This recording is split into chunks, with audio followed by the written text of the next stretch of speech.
본문 9장은 이제 출발하기 전에 유월절을 지키라. 그 다음에 이제 15절부터는 요약해서 앞으로 이스라엘 백성들이 광야를 행진할 때 구름 기둥, 불 기둥 하나님의 명령을 따라서 행한 그 내용을 이렇게 요약해서 말씀하고 있습니다. 애굽에서 나오는 날 그 밤에 이제 유월절을 지켰고 급히 나왔는데, 그 다음에 이제 두 번째, 여기 오늘 1절에 보면 애굽 땅에서 나온 다음에 정월 14일, 딱 거의 1년 만에 다시 두 번째 유월절을 지킵니다. 이가 사실 민수기 1장 1절에 시작하면서 애굽에서 나온 해 그 다음에 2년째 되는 해 2월 1일에 모세에게 주신 말씀이다. 이제 민수기 1장 1절을 시작하면서 2월 1일 이래 말씀을 주시는 걸로 시작을 했는데, 오늘 여기 2월절 사건은 사실은 그러니까 민수기가 기록되기 이전에, 그러니까 민수기 말씀을 받기 이전에, 즉 1월 달에 1월 14일 날 2월절 지키라고 하신 그 하나님의 말씀이다. 그러니까 먼저 있었던 사건이죠, 시간적으로 보면. 그리고 이제 사실은 성막은 1월 1일 날, 그 다음에, 그러니까 애굽에서 나온 해 그 다음에 1월 1일 날 성막은 이제 세워졌고 완성돼서 유월절을 지키고, 그런 다음에 이제 출발을 앞두고 있는데, 앞으로 출발을 행진할 때 광야를 어떻게 가야 되는가 하는 것을 말씀하고 있습니다. 그러니까 유월절이라고 하는 것은 뭐 우리가 너무 잘 알듯이 구원, 애굽에서 뭐 죄로부터 애굽에서 해방시켜 준 거지만, 애굽에서 죄의 사망에서 사단의 그런 권세에서 우리를 구원해 주시고 또 자유케 해 주신 그런 사건입니다. 그러니까 한마디로 약 1년여가 지났는데 딱, 그리고 이제 광야를 통과해서 가나안 땅을 향해서 출발해야 되는데, 시내산 시내 광야에 머무면서 이제 이 율법도 받았고 성막도 이제 만들어서 하나님의 큰 그 임재 영광이 나타나고, 그 다음에 이제 여기 앞에서 이 민수기 앞에서 나온 대로 다 진을 편성을 했습니다. 행진 순서, 또 진을 칠 때 이 모든 것을 다 제정하고, 또 레위인들의 역할 세우는 거 하면서 이제 출발하기에 앞서서 유월절을 지킴으로써, 유월절은 기본이고 핵심이잖아요. 항상 우리의 구원의 감사와 감격을 해보거라. 우리가 누구이고 어떻게 해서 여기에 왔고 우리는 어디를 가는가, 그러기 위해서 하나님이 어떤 일을 하셨는가. 쉽게 말하면 애굽에서 종살이 하던 비참한, 그래서 너무 힘들어서 막 부르짖었잖아요. 하나님께서 그들을 건져냈습니다. 우리 구원, 그 기쁨은 말로 다 할 수 없었을 거예요. 애굽에서 나올 때의 그 기쁨은. 종살이 하면서 얼마나 고난 많이 받았고 아무 소망도 없고 자기 자식들이 뭐 미래가 있겠습니까? 그러나 이제 하나님이 구원해내 애굽을 심판하고, 이제 하나님께서 약속의 젖과 꿀이라는 그 약속의 땅으로 인도하신다. 그래서 하나님의 백성으로서 이제 이스라엘 민족으로서 하나의 국가로서 형성이 돼서 이제 우리도 얼마든지 이제 하나님의 은혜 안에서 참 행복하게 살 수 있다. 육신적으로 생각할 때도 얼마나 감사하고 감격하고 막 꿈에 부풀고 그 기쁨이 얼마나 컸겠습니까? 그것을 그 하나님께 감사, 그것을 잊지 말아라. 물론 뭐 그 1년여 동안에 많은 일이 있었고 그 안에서도 여러 번 하나님을 거역하고 원망하고 불평하고 뭐 그런 일이 참 많이 있었지만 다시금 하나님께서는 2월절을 통해서 이 구원의 감사와 감격을 좀 회복하라 라고 하는 거죠. 그래서 사랑함으로 하나님 우리를 얼마나 사랑하시는가. 앞으로 광야를 가는데 쉬운 것만 있는 게 아니잖아요. 어려움들이 있을 겁니다. 그때마다 하나님 우리를 어떻게 사랑하시고 어떻게 구원하시고 그리고 하나님께서 우리를 어디로 인도하시는가 라고 하는 걸 항상 기억하면서 그 하나님의 인도를 따라가라는 거예요. 사랑하며 감사하며 기뻐하며 어떤 어려움이 와도 우리의 인생이 그렇잖아요. 처음 은혜 처음 사랑 에베소 교회가 그거 버려서 책망받았는데 그 구원의 은혜의 감사 감격은 다 잊어버리고 그저 육신의 삶 세상적인 그런 삶에 치우쳐가지고 조금 저기 하면 그냥 원망하는 마음이 불평하는 마음이 들고 거기에 휘둘리고 감사 감격도 다 잃어버리고 그래가지고 어떻게 이 광야 같은 인생길을 또 주의 말씀을 따라서 갈 수 있겠는가. 오늘 이 9장에서 가르치고자 하는 것은 그거 같아요. 이제 광야를 앞두고 구원의 은혜 다시금 깊이 생각하면서 과거에 너희들이 어땠냐. 불과 1년 전이지만 생각하면서 또 하나님 어떻게 우리를 구원해 줬는가.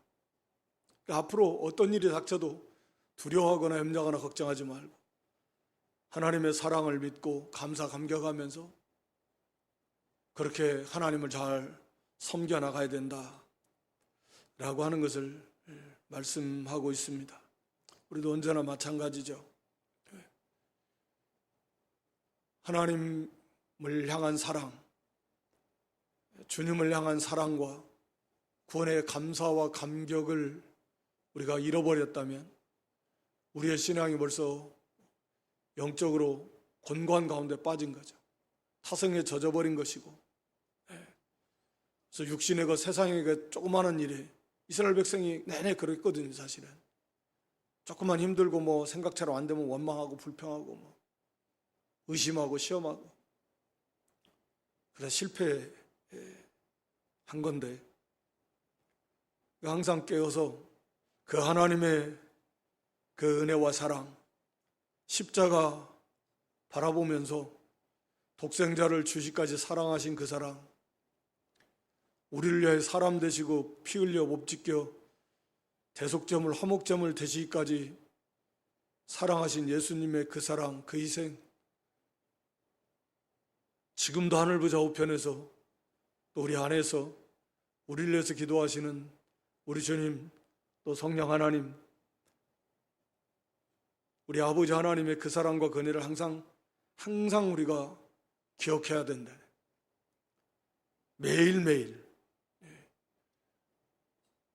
그래서 늘 좀 더 감사하고 좀 더 기뻐하고 항상 기뻐하라고 그러는데 주 안에서 항상 기뻐할 수 있는 건 주 안에서 가능한데 모든 일에 감사하는 것도 주 안에서 가능하고 그래서 기도하고 쉬지 말고 그 감사와 감격을 회복하고 가야 된다라고 하는 걸 말씀하고 있습니다. 여기 오늘 말씀을 따라가면 2절에 이스라엘 자손으로 6월절을 그 정기에 지키게 하라. 또 3절에는 그 정기 곧 이달 14일 해질 때 너희는 그것을 지키되 그 모든 윤리와 그 모든 규례대로 지킬지니라. 항상 대원칙이에요. 하나님이 딱 정해놓은 시기, 때로는 정해놓은 장소, 그리고 그 규례대로 하나님이 정해놓은 방법대로, 말씀대로 지키는 것입니다. 그게 하나님 앞에 바로 하는 것입니다. 그러니까 예배의 대원칙도 신령과 진리입니다. 신령과 진정으로 드리라 그러는데 예배의 대원칙이에요. 뭐 세세한 건 조금씩 다 다를 수 있지만 신령과 진리로 예배하라. 그걸 벗어나면 안 됩니다. 하나님 이렇게 예배하는 자를 하나님 찾으시는데 그러면 하나님 받으실 수 없다. 자기 생각대로 안 됩니다. 또 우리가 하나님하고 공적으로 약속했으면 주일은 아예 그날은 딱 구별해 놓은 날, 하나님이 구별해 놓으신 거니까. 그리고 공적인 예배 시간은 이렇게 정해 놓은 거니까 하나님 앞에서 잘 지켜야 된다. 그리고 언제나 그 말씀대로 정해 놓은 그 모든 윤례와 그 모든 규례대로 지켜야지. 뭐 가인처럼 뭐 자기 생각대로 그냥 곡식으로 제사한다. 하나님 그걸 받으시겠냐고요. 말씀에 맞지 않는 제사예요. 믿음으로 드리지 않는 제사다. 물론 거기에 감사와 사랑도 더해져야 되는데 그게 없이는 안 된다. 껍데기만 남게 되는 것입니다. 그래서 모세가 이스라엘 자손에게 명령했고 5절에 보면 그들이 정월 14일 해질 때에 시내 광야에서 유월절을 지켰습니다. 이스라엘 자손이 여호와께서 모세에게 명하신 것을 다 쫓아 행하였더라.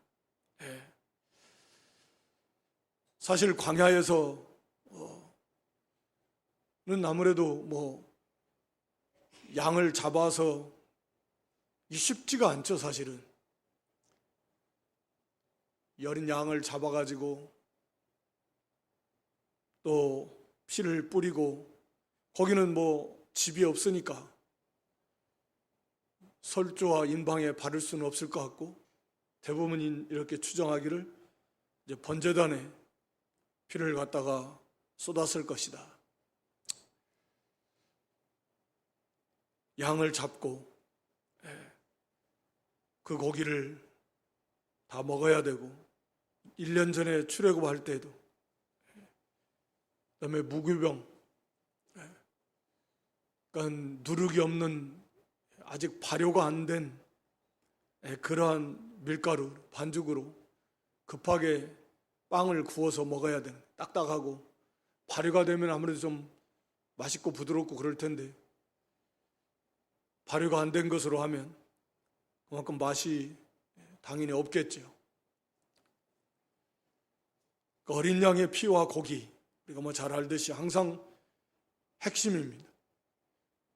우리를 위해서 흘려주신 예수 그리스도의 그 대속의 피를 항상 생각하고 그분은 하나님이신데 동시에 우리를 위해서 피 흘려 몸찢겨 죽어주셨다. 그래서 피를 바르고 뿌리고 고기를 먹고 그래서 구약의 성례는 할례와 유월절인데 기본적으로 할례는 다 받아야 참여하고 이방인들도 마찬가지고 이제 그것이 신약에는 세례와 성찬이다. 그러니까 할례는 세례, 유월절은 성찬, 예수님의 십자가, 예수님의 피와 살을 상징하는 항상 우리가 그것을 기억하면서 우리는 주님을 위해서 피를 흘리는 건, 즉 목숨을 버리는 것은 조금 뒤로 하고라도 주님을 위해서 뭘 했나 돌이켜보면 주님을 위해서 주님 때문에 좀 욕도 좀 먹고 고난을 좀 뭐 받은 게 있나? 주님은 하나님 하늘 보좌를 내놓고 십자가에 이 땅에 오시기까지 낮아지시고 창조주가 친히 지으신 사람이 되어서 그렇게 고난받았다고 하면 그건 우리가 그 낮아짐의 그 깊이를 우리가 다 알 수는 없지만 우리는 주님을 위해서 주님 때문에 좀 낮아진 게 있나, 또 얼마나 주님 때문에 좀 믿음 지키다가 주를 위해서 고난받은 게 있나. 실제적으로 우리가 하나님 앞에 가서 이제 결산할 때 주님 때문에 뭐 고난받은 것 좀 내놓을 것도 없어요. 거기 뭐 다 기록돼 있을 거니까. 얼마나 있을까? 사도 바울은 내 몸에 예수의 흔적을 가졌다 이렇게 말했는데, 하여튼 그 예수님의 십자가를 항상 기억하면서 매일매일 좀 묵상하면 좋을 것 같아요. 그 예수님의 그 사람 되시고 십자가에서 피 흘려 몸 찢겨 나를 위해서 죽어주신, 그리고 부활 승천하셔서 지금도 하늘 보좌 우편에서 우리를 위해서 나를 위해서 기도해 주시는 그 주님, 그리고 무교병, 누룩 없는 빵을 먹으라는 건, 이건 하나는 이제 발효가 되지 않을 만큼, 그러니까 발효시킬 여유가 없는 거예요. 그 밤에 즉시 나와야 되니까. 그러니까 우리가 출애굽기 12장 11절에 보면 거기 이제 그 기록이 되어 있습니다. 허리에 띠를 떼라. 그리고 이제 발에 신을 신고 손에 지팡이를 짚고 급히 먹어야 돼요. 그러니까 이건 지금 언제든지 이제 출발하라, 나와라, 애굽에서 나와라 하면 즉시 나올 수 있는 준비가 돼 있어야 된다. 그러니까 미처 이 무교병도 한편으로는 뭐 누룩, 죄를 상징한 죄가 없는 것을 말하기도 하지만 발효를 시킬 만한 시간적인 여유가 없어요. 지체할 수 없다 그 말이에요. 급히 나와야 된다. 준비가 언제든지 돼 있어야 된다. 우리 주님께서도 자 그만 애굽에서 나와라, 그 죄악된 세상에서 나와라. 그러니까 죄를 떠나는 자세도 이래야 되고 거기에 머뭇머뭇거리지 말고 즉시로 나와야 된다. 정결한 삶을 살아야 된다. 우리가 고린도전서 5장 6절로 8절에 보면, 고린도전서 5장 6절로 8절, 우리는 누룩 없는 떡이다 그랬습니다. 7절에 너희는 누룩 없는 자다, 새덩어리, 누룩 없는 떡이다 그 말입니다. 그러니까 성도가, 교회가 무교병처럼 우리는 누룩 없는, 죄가 없는 그런, 그게 교회고 그게 성도고, 법적으로 의롭다함을 받은, 죄에서 자유함을 얻은, 죄값을 완전히 다 해결한 누룩 없는 새덩어리, 누룩 없다라는 거예요. 그런데 여전히 왜 너희 속에 누룩을 내어버리지 않느냐. 우리의 유월절량 그리스도께서 희생이 되셔서, 그래서 우리가 누룩 없는 자가 되었다 그 말이잖아요. 예수님의 십자가 피로 우리가 누룩 없는 거룩한 자야, 의롭다함을 받아서 누룩 없는 자가 되었는데, 그래서 이거 다 누룩을 제거해버려야 된다. 8절에도. 그래서 우리가 뭐 묵은 누룩, 괴악하고 뭐 악독한 누룩 다 이거 다 버려버리고 순전함과 진실함이 누룩 없는 그런 떡, 그런 교회, 그런 성도가 되자. 죄가 없어야 된다. 그러니까 무교병은 그런 거죠. 우리가 이 죄를 제거하고 누룩 없는 떡인데, 예수님의 피로 말미암아서 우리가 거룩한 자가 되었는데, 그러면 거기에 합당하게 모든 죄를 제거해야 된다. 그러니까 예수님의 십자가를 생각하면서 어린 양의 그 유월절 피가 뿌려지고 발라지고 누룩 없는 빵을 먹으면서 우리가 바로 어린 양의 이 피, 예수 그리스도의 피로 말미암아 누룩 없는 죄의 문제가 해결받아서 건진받았다. 어린 양의 피가 내 대신 심판받으신 예수님의 피잖아요. 내 죄값으로 심판받으신 예수님의 피. 죽음. 항상 우리가 그런 십자가를 생각하면서 우리의 거룩함으로, 정결한 삶으로 언제나 이어져야 된다. 그 다음에 쓴나물, 여기 11절에도 어린 양 무교병과 쓴나물을 먹어라. 쓴나물은 우리가 애굽에서의 고난을 상징한다 그랬잖아요. 그 죄 아래에서의 삶의 고통. 그래서 항상 기억하면서 다시는 그런 죄에 빠지지 말라. 다시는 애굽의 종살이 하지 말라. 다시는 죄의 종, 사탄의 종로로 하지 말라. 그것을 기억나게 하는 거죠. 그 쓴나물 같은 건 정말 쓰다 그러는데 삼키기 어려울 만큼 우리나라에도. 그러니까 그런 쓴나물을 먹으려면 얼마나 고통스럽겠어요. 애굽에서의 그런 삶이 얼마나 고통스러운가. 그보다 훨씬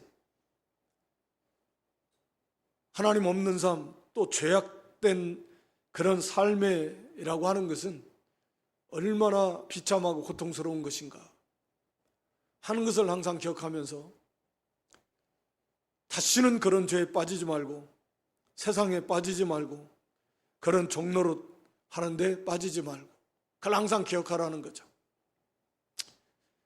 근데 거기에서 이렇게 구원해 주신 그 놀라우신 하나님의 은혜와 사랑에 감사하고 감격해서 기쁨으로 하나님을 섬겨라. 감사함으로 하나님을 섬겨야 된다. 우리가 앞으로 지금도 그런 과정에 있지만 광야 같은 인생길을 걸어가면서 그 실패했던 이스라엘 백성들이 금방 그 하나님의 역사를 잊어버리고, 애굽에서 구원해내신 거, 인도해 주신 거, 어떻게 하신 거 금방 다 잊어버리고 눈앞에 닥친 현실에 그냥 금방 매몰되어 가지고 거기에서 믿음 없이 원망하고 불평하고 낙심하고, 심지어는 때로는 돌아가자 하고 모세를 죽이려고도 하고 수도 없이 많은 그런 불신앙의 모습을 보였습니다. 사실 우리의 모습도 비슷해요. 광야 40년의 삶 속에서 그들이 그러다가 멸망해 갔는데 구원을 받은 사람도 있고 그렇지 않은 사람도 있겠지만 하여튼 간에 우리도 그런 처음에 처음 사랑 다 버리고 잊어버리고 그냥 눈앞에 닥친 현실에 일희일비하면서 조금 마음에 안 들면 그렇게 가는 모습, 구원의 은혜에 감사 감격하는 거 다 잊어버린, 그래서는 안 된다.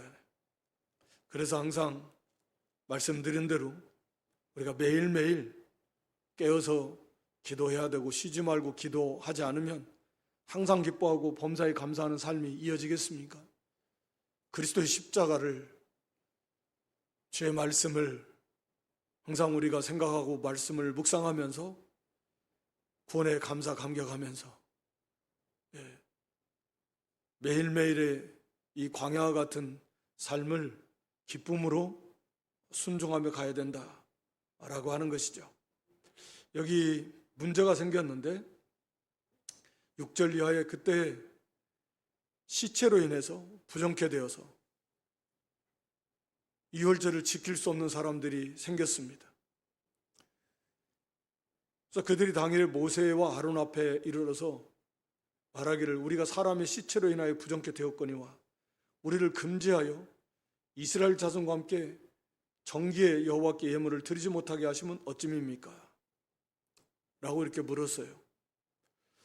그러니까 이 시체를 만지면 죽음, 시체는 죄의 결과로 온 거니까 그건 부정한 거고, 그건 부정한 것이다 라고 하는 건 레위기에서도 이미 다 나온 거예요. 그래서 알아요. 당시에도 이미. 시체를 만든 건 부정한 건 맞다. 그런데 그 부정하면은 며칠 동안 이것이 떨어져 있어서 이 정결 기간을 가져야 되느냐라고 하는 것은 이제 민수기에 와서 그 말씀을 주거든요. 그러니까 이 당시에는 그래 시체를 만지면 부정하다라는 것은 아는데 그렇다고 왜 못 먹게 하냐? 유월절을 왜 참여하지 못하게 하냐?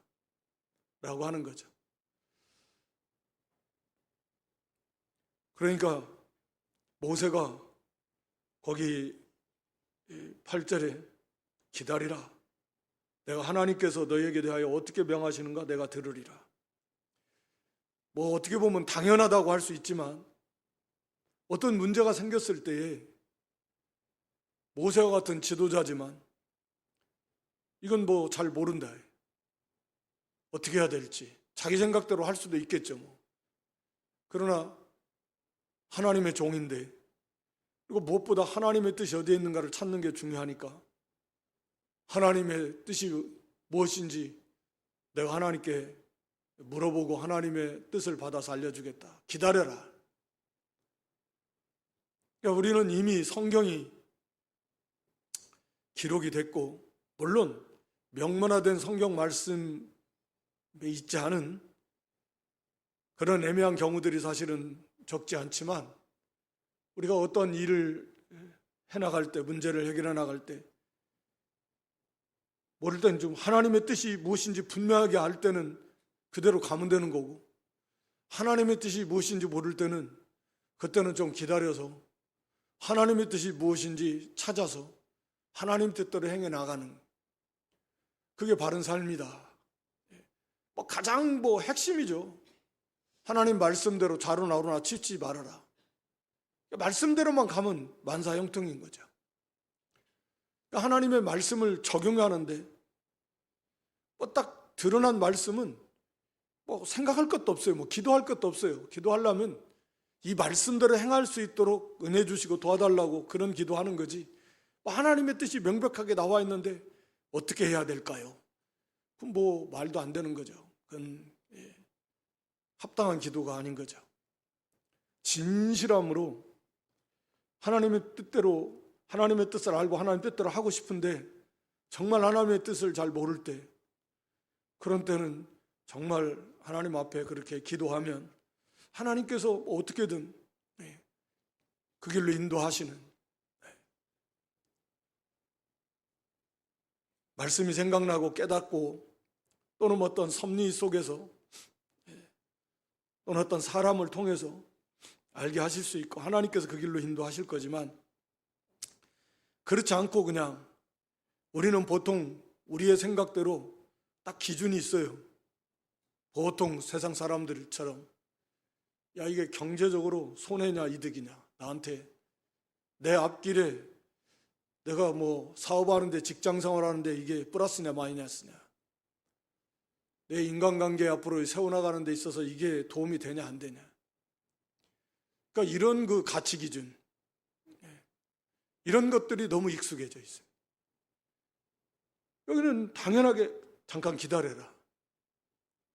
하나님께서 뭐라고 말씀하시는지 하나님 말씀이 기준인데 하나님 말씀이 하나님 뭐라고 하시는가 이게 우리 성도는 당연하게 돼 있어야 된다. 익숙하게 자연스럽게 어떤 일이 있으면 하나님 말씀이 뭐라고 하시지? 이걸 자연스럽게 딱 근데 우리는 보통 그러기가 쉽지가 않다. 이 깊게 뿌리 박혀 있어가지고 경제적 가치 기준이 또 자기중심적 육신과 세상중심적 가치 기준이 앞서가지고 그거의 기준에서 어떤 일을 판단하고 행하려고 할 때가 많다. 그걸 고쳐나가야 되는 거죠. 일생. 하나님 말씀이 뭐라고 하냐 하나님 뜻이 무엇이냐 그래서 쉽지 않은 거예요. 자기를 쳐서 복종시켜야 되니까 눈에 보이는데 이렇게 가면 이게 잘 될 것 같지 자기 생각에 딱 눈에 보이는 것 같은데 하나님의 뜻대로 하면 안 될 것 같고 여기 이제 믿음이 필요한 거죠. 그게 영적인 싸움이고, 매 순간 사실은 매일매일 이런 싸움의 연속이지 않습니까? 모세도 기다리라는 거예요. 그래 하나님께서 모세에게 응답해 주셨습니다. 이런 게 이제 기도죠. 뭐 이전처럼 직접 뭐 음성으로, 꿈으로, 환상으로 뭐 이렇게 보여주시는 건 아니지만, 살아계신 하나님 앞에 우리가 하나님을 찬양하고 하나님께 감사하고, 그것도 다 기도예요, 예배예요. 또는 간구하고 탄원하면서 이 하나님 말씀을 드리고, 하나님께 또는 하나님의 말씀을 듣고 하나님의 응답을 받고, 보통은 말씀에 그 자기 양심에 떠오르는 하나님 말씀이 있고, 또 자기 양심에도 이게 하나님 말씀에 맞는 그런 양심의 어떤 그 떠오르는 게 있어요. 근데 뭐 그걸 애써서 외면하면서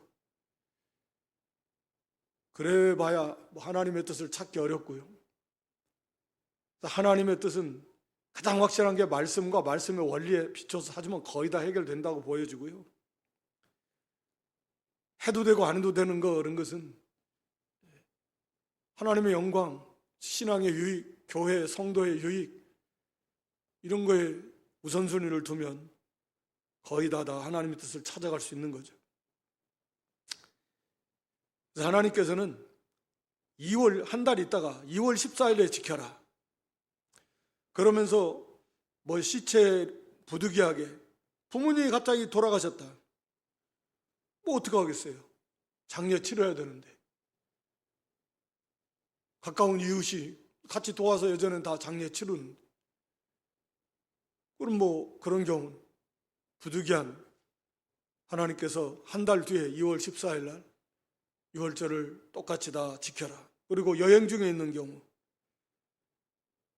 그래서 좀 멀리 떨어져 있어가지고 도저히 1월 14일 유월절에 그 자리에 올 수 없는 거리에 있는 사람들, 그런 경우는 돌아와서 2월 14일 날 하나님 앞에 유월절을 지켜야 된다.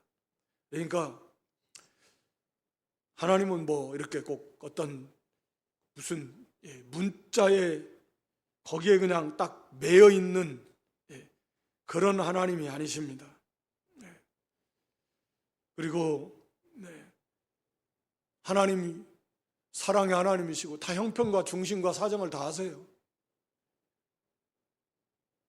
그래서 은혜와 긍휼과 사랑을 베풀어 주시는 하나님이시고, 또 율법이라고 하는 건 이런 한계가 이렇게 있는 거죠. 보완이 또 필요하고 불완전하고 그림자 역할을 하는 거니까. 그래서 지켜야 된다. 12절에 가서는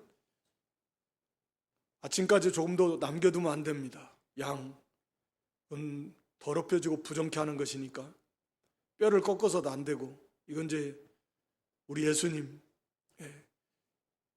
그리스도의 십자가 그대로 성취 다 된 건데, 그러면서 13절에 이유 없이 뭐 정결해서 시체를 만지는 일도 없고 여행 중에 있는 것도 아닌데 충분히 지킬 수 있는데 유월절을 안 지키는 사람은 의도적으로 안 지키는 거예요.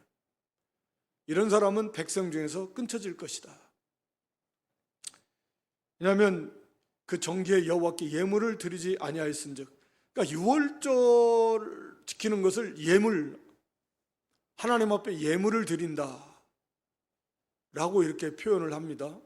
그러니까 속죄 양 피가 뿌려지고 하나님 앞에 그 피가 뿌려진다.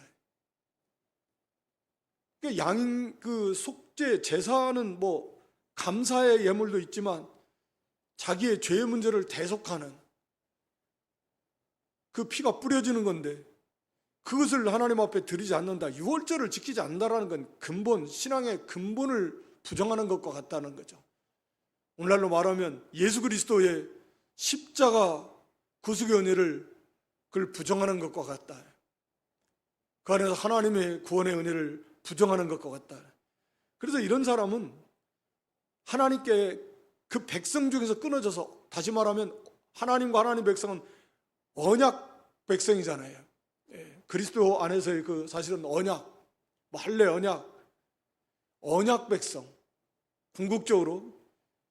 그래서 그 할례 언약 관계인데 그 언약 관계에서 떨어져 나가버리는, 하나님의 은혜의 세계에서 떨어져 나가버리는 그런, 그러니까 비참하게 된다라는 거죠. 이런 사람들은. 그것을 말씀하고 있습니다. 이방인들은 먼저 할례를 행하고, 우리 출애굽기 12장 48절에 보면 할례를 먼저 행해야 된다 그랬습니다. 할례를 먼저 행한 다음에 그 다음 그런 자만이 유월절에 참여할 수 있는데, 할례라고 하는 말씀 드린 대로 오늘날로 말하면 일종의 세례와 같은, 다시 말하면 온전히 유대교, 오늘날에는 기독교 입문하는 거죠. 회개하고 예수를 믿는 신앙의 고백, 그런 자들이 성찬에 참여할 수 있는 거죠. 참 세례를 받았을 때 세례교인의 성찬에 참여할 수 있듯이, 그러니까 할례를 받은 자가 유월절에 참여할 수 있다. 이방인이든 열려 있으니까. 그래서 참으로 그 하나님을 믿고 약속하신 메시아를 또 믿고 그 언약에 참여한 자들, 할례 언약에 참여한 자들이 유월절에 참여할 수 있다라고 하는 것을 말씀합니다. 그 15절 23절은 시작해서 말씀드렸는데 내용은 간단하죠. 성막을 세운 날에 구름이 성막이 증거막을 덮었다. 증거막이라는 건 안에 증거궤, 법궤를 증거궤라고도 하고, 그래서 증거막이라는 표현을 쓰기도 했는데, 그러니까 하나님의 임재를 상징하잖아요. 구름은 언제나 하나님 물론 함께 하셨지만 그걸 눈으로, 이스라엘 백성들이 눈으로 볼 수 있게, 하나님이 저기 임재이시구나, 하나님이 함께 하시는가라는 것을 눈으로 볼 수 있도록 하나님께서 은혜를 베풀어 주신 게 이 구름기둥 불기둥이죠. 영으로 계신 하나님 볼 수 없으시지만 이렇게 성막 위에 구름기둥 불기둥으로 그 가운데 임하셔서 하나님이 임재하고 계시고 하나님이 이스라엘 백성들을 함께 하신다.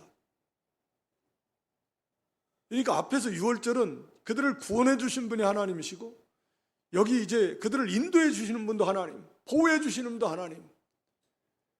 그러니까 오직 하나님의 인도만 따라가면 된다라는 거죠. 그래서 16절에도 항상 그랬다. 그래서 낮에는 구름기둥이, 밤에는 그 구름기둥과 불기둥이 있어서 발치해주기도 했을 것이고, 어느 정도 추위도 막아줬을 것 같고, 낮에는 더위도 막아줬을 것 같고, 큰 기름기둥이 높이 올라서 그 길을 인도하는데, 그래서 그 진을 따라가는 내용이 쭉 나와 있습니다. 그러니까 구름기둥이 딱 이 성막 위에서 떠오르면 높이 떠오르겠죠. 그러면 백성들은 그걸 보고서 이제 진을 거둡니다. 나 천막 다 이제 거두고 살림살이 뭐 간단한 거 있으면 다 일단 떠날 준비를 해야 되는 거고, 그래서 떠납니다. 그리고 이제 머무르면 거기에다 다시 치고, 이런 삶이 반복이 되는 건데, 때로는 그 머무를 때가 뭐 일주일 또는 한 달 또는 뭐 1년 가까이 여러 날 머물 수도 있고, 어떤 때는 그냥 밤에 멈춰서 진 치고 아침에 눈 떴더니 아침에 또 다시 이렇게 구름이 떠올라가지고 또 아침, 매일 그렇게 반복하면 사실 그거 쉽지 않을 것 같아요. 저녁에 쳤다가 다시 또 아침에 또 다시 걷었다가, 하루 종일 걷다가 또 저녁에 다시 또 쳤다가 또 아침이면 또 걷었다가, 이래도 힘들어요. 여기서 며칠 쉬었으면 좋겠다 했는데 구름이 딱 떠오르면 가야 돼요. 야, 여기는 너무 좋다, 여기 좀 더 있었으면 좋겠다 했는데 구름이 떠오르면 또 가야 됩니다. 이게 철저하게 하나님의 인도를 따라가는 거죠. 자기 생각, 환경이 여기는 좀 더 좋다, 더 있고 싶다, 여기는 빨리 갔으면 좋겠다, 그런 거 상관없어요. 하나님께서 머물러 하시면 머무른 거예요. 언제까지? 구름이 떠올랄 때까지. 우리의 삶의 환경도 그런 것 같아요. 빨리 이런 환경이 벗어났으면 좋겠다. 나 빨리 나 이런 데서 나 이런 환경 나 여기서 못 살겠어. 그래도 하나님께서 거기서 기다려야 됩니다. 구름이 떠오를 때까지, 하나님의 섭리 가운데 인도하심이 있을 때까지 인내하죠. 인내하면서 여기는 좋아, 난 좀 더 있고 싶어. 그래도 구름이 떠오르면 그날 바로 가야 돼요. 즉시. 이거 언제나 이 땅에서는 우리가 나그네인데 우리를 인도하시는 분이 하나님이시고, 오늘날은 구름은 하나님의 임재인데 성령의 또 이 불은 말씀이도, 우리가 하나님이 우리를 어떻게 인도하십니까? 말씀으로 인도하시고, 말씀이 아니면 우리가 하나님의 인도를 어떻게 받아요? 그 말씀이 우리에게 믿어지고 깨달아지고 감동해 주시고 알게 해주시는 분이 성령이시고, 그래서 성령과 말씀으로 구름기둥 불기둥으로 우리를 인도하시는데 그걸 따라가는 거죠. 그걸 통해서 연단을 받고 자기를 쳐서 복종시키고,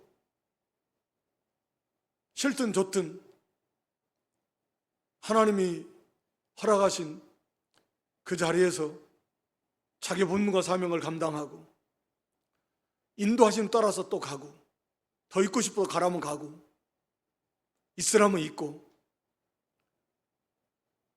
그렇게 가나안 땅, 천국 가나안을 향해서 가는 것입니다. 그러니까 항상 봐야 돼요. 나 오늘 장막 밖에 안 나가고 싫다, 나 하루 종일 좀 자야 되겠다. 구름은 떠올라가지고 좀 가야 되는데 자고 있으면 되겠네. 항상 깨어서 하나님의 말씀이, 성령께서 우리를 뭐라고 하시나, 그래야 그 인도를 받을 수 있죠. 말씀의 인도를, 성령의 인도를 받아서 그 인도를 따라갈 수 있다 라고 하는 것이죠. 참 이게 말은 그냥 이렇게 쉽게 될 것 같지만, 말씀드리고 우리가 아는 것처럼 이스라엘 백성들이 실패했습니다. 광야에서 막상 그런 어려운 일을 닥치고 자기들 생각과 안 맞고 길이 힘들고 금방 잊어버리고 원망하고 불평하고. 그러니까 우리가 매일매일의 삶 속에서 예수님의 십자가, 하나님의 말씀을 붙들고 묵상하고, 우리 향한 하나님의 사랑이요, 그리스도의 사랑이요, 또 우리를 인도하시는, 우리는 누구인가? 애굽에서 나와서 가나안 땅을 향해 가듯이 우리도 이 세상에서 부름받아서 구별되어서 이제는 하나님 나라를 향해 가는 나그네고 순례자도 잘 아는데, 그 인도하시는 하나님 말씀과 성령의 인도를 따라서 거기서 연단받으면서, 그래서 인도를 따라가면 형통합니다. 힘이 들 때도 물론 힘이 들지만, 형통이라는 건 어려운 일이 하나도 없다라는 의미는 아니잖아요. 만사형통이라는 게 아무 어려움이 없다, 그런 의미가 아닙니다. 어떠한 일을 만나도 그 일 가운데서 우리가 실패하거나 또 좌절하거나 물러가지 않고 오히려 그걸 승리적으로 잘 통과해서 더 강해지고 더 성숙해지고 더 지경이 넓어지고 더 잘 되게 되는 게, 그게 형통이지, 어려운 일이 없다라고 하는 것은 그게 아니에요. 어려움은 있지만 오히려 그걸 통해서 우리가 더 자라난다, 더 강해진다, 더 지경이 넓어진다. 그러니까 그게 형통입니다. 어떤 일을 만나도 결국 우리의 밥이다. 이 말씀들을 우리의 삶에 잘 적용해서 우리가 처음 사랑, 처음 은혜, 구원의 은혜에 감사 감격을 회복하면서, 그것을 잃지 않고 또 잊지 않고 또 하나님의 인도, 말씀과 성령의 인도를 따라서 하루하루 말씀대로 자기를 쳐서 복종하고 순종해서 이렇게 형통의 형통을 거듭하는 그런 승리하는 믿음 될 수 있기를 주님의 이름으로 축원합니다. 아버지